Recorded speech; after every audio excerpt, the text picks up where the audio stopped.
Bonjour, bienvenue à vous. Vous êtes dans le Morning News à la une de ce journal de ce lundi. Le gouvernement gabonais souhaite mettre le cap sur le numérique. Le pays développe depuis plusieurs années de nombreux services liés à ce secteur, autour duquel les perspectives restent positives. Le décryptage à suivre dans ce journal. À suivre également Royal, le dernier album du chanteur de gospel Moïse Mbié. Nous prendrons la direction de la République démocratique du Congo, pays d'où est originaire l'artiste. Puis la Coupe d'Afrique des Nations féminines de football 2022, la compétition se poursuit au Maroc avec dans la poule A le Maroc et le Sénégal qui atteignent les quarts de finale. On ouvre ce journal par ce drame en Afrique du Sud. 2 fusillades ont éclaté dans la nuit de samedi à dimanche dans des bars avec un bilan très lourd. Au moins 19 morts ont annoncé les autorités dimanche. La première fusillade a éclaté à Soweto, près de Johannesburg. 15 jeunes ont été tués lorsque plusieurs assaillants ont ouvert le feu sur la foule. L'autre fusillade a eu lieu à Pietermaritzburg. Et là, 4 personnes ont été tuées. Les autorités font également état de plusieurs blessés. On ignore encore si ces 2 tueries sont liées. Une enquête a été ouverte. Ce nouveau drame survient quelques jours après la mort de 21 adolescents dans un bar du Cap le 26 juin dernier. La campagne pour les élections législatives a démarré dimanche au Sénégal. Coup d'envoi après des mois de tension. 8 listes sont en lice pour le scrutin fixé au 31 juillet. 165 sièges sont en jeu. Yehui Askanui ira finalement aux élections, mais sans sa liste nationale de titulaires. La coalition de l'opposition cherche à imposer une cohabitation au chef de l'État Macky Sall. Et cela grâce à une alliance avec la coalition Wallou-Sénégal formée autour du PDS de l'ancien président Abdoulaye Wade. Réponse donc dans les urnes le 31 juillet prochain. Devant l'essoufflement de sa rente pétrolière, le Gabon cherche à diversifier son économie. Le gouvernement mise notamment sur le secteur des nouvelles technologies dans ce pays, l'un des plus connectés en Afrique. Le secteur du numérique pourrait, selon les autorités, devenir l'un des piliers de l'économie, mais seulement grâce au lancement d'une politique de promotion et d'investissement dans le secteur. Amenedji. Pour accélérer la transformation de son économie, le Gabon s'appuie sur le numérique et le développement des nouvelles technologies de l'information et de la communication. Un projet de gouvernement axé sur la promotion des start-up, petites et moyennes entreprises du secteur du digital via le développement d'entreprises locales du numérique et le plan d'accélération de la transformation 2021-2023. Le ministre du Commerce et des petites et moyennes entreprises du Gabon, Yves-Fernand Manfumbi, a rappelé les actions du gouvernement dans le secteur lors de la récente mission économique et commerciale de la francophonie organisée à Libreville du 6 au 8 juillet 2022. Ajoutez à cela l'existence d'une structure de financement dénommée Okume Capital, qui est un fonds doté d'un capital de 20 milliards de francs CFA dédié au financement de l'entrepreneuriat, start-up et petites et moyennes entreprises et petites et moyennes industries au Gabon.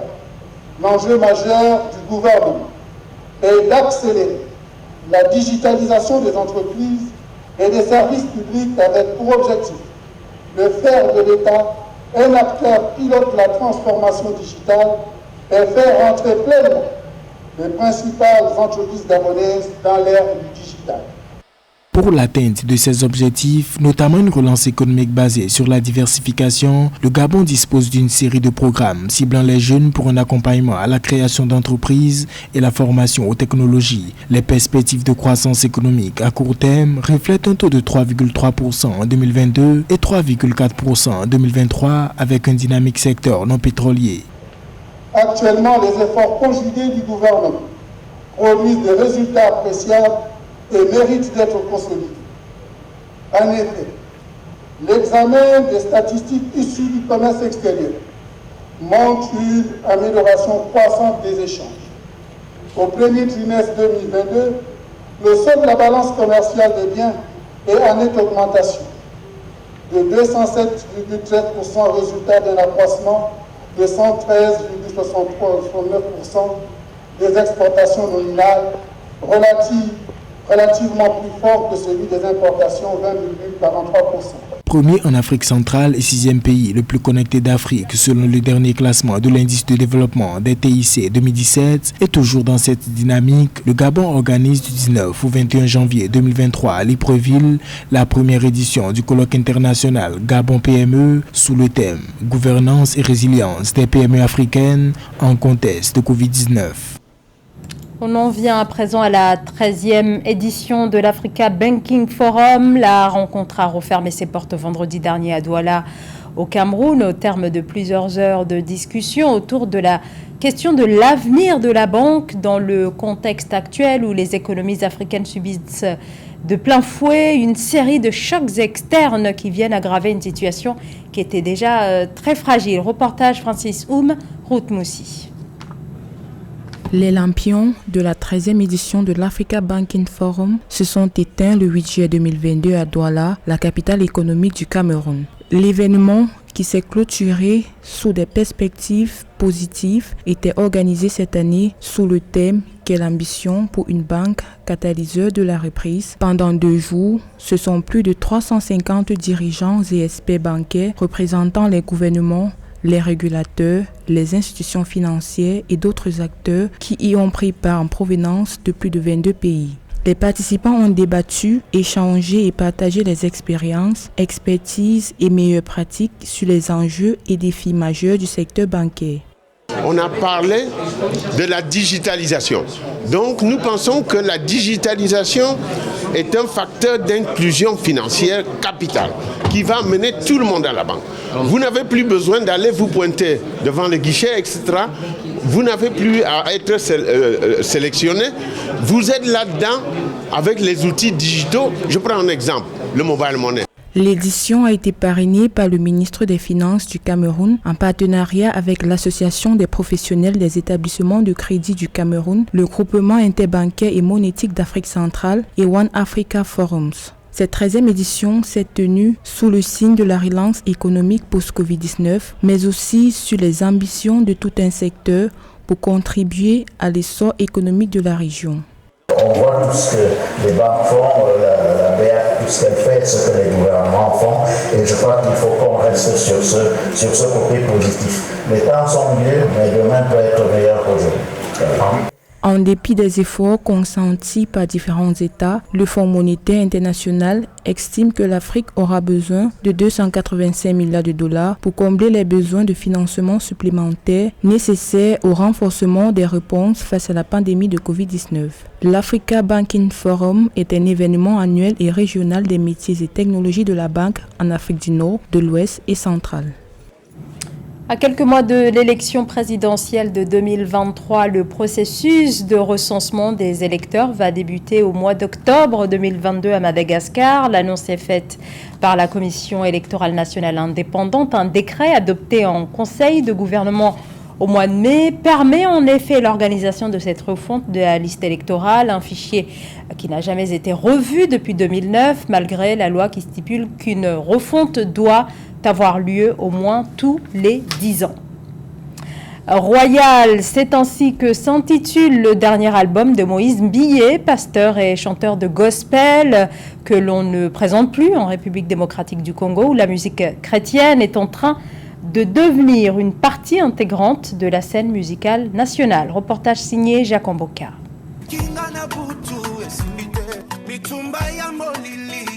C'est un chantre de l'Éternel avec un perfectionnisme singulier qui caractérise chacune de ses réalisations discographiques. Il compte à son actif 6 albums. Fils d'Emmanuel Mbilé, l'un des pionniers des églises de réveil en République démocratique du Congo, décédé en 2021, Moïse Mbilé a marqué ses pas dans la musique gospel à l'âge de 10 ans dans un groupe d'adoration. Son premier album, intitulé Influence, le lance dans cette industrie pour y rester parmi les grands noms de la musique gospel en RDC.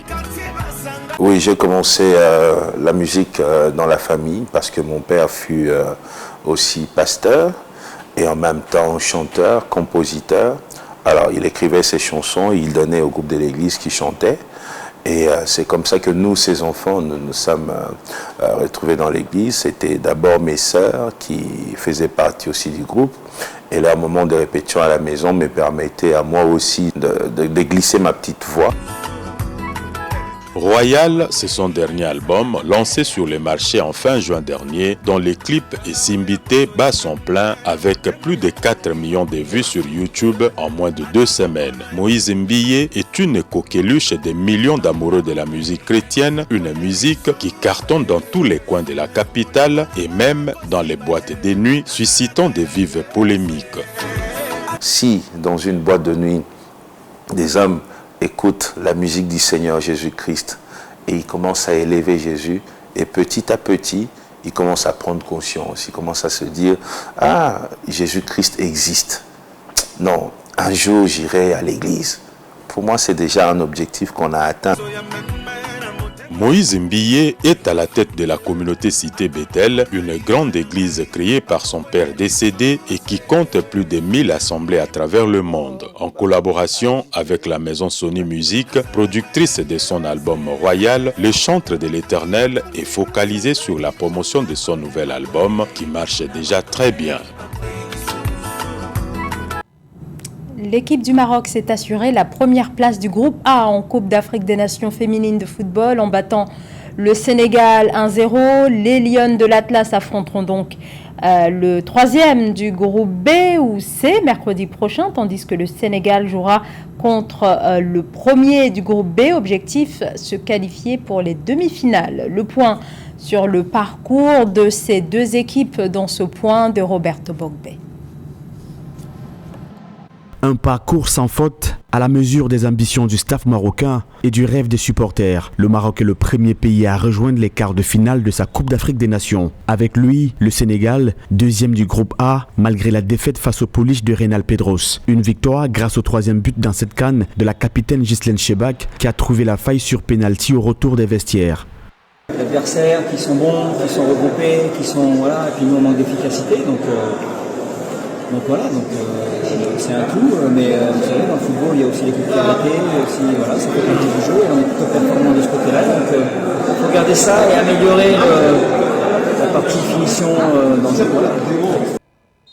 Dans l'autre rencontre du groupe A de cette CAN féminine 2022, le duel Burkina Faso-Ouganda s'est soldé par 2 buts partout, un score qui ne profite à personne. Alors que la victoire était indispensable pour espérer poursuivre l'aventure parmi les meilleurs troisièmes, ni le Burkina Faso ni l'Ouganda n'a pu inscrire le but de l'espoir. C'est une satisfaction personnelle, certes, mais je dédie ce trophée de femme du match à toute l'équipe. J'aurais préféré une victoire pour espérer poursuivre la compétition, mais il faut faire avec la réalité du sport.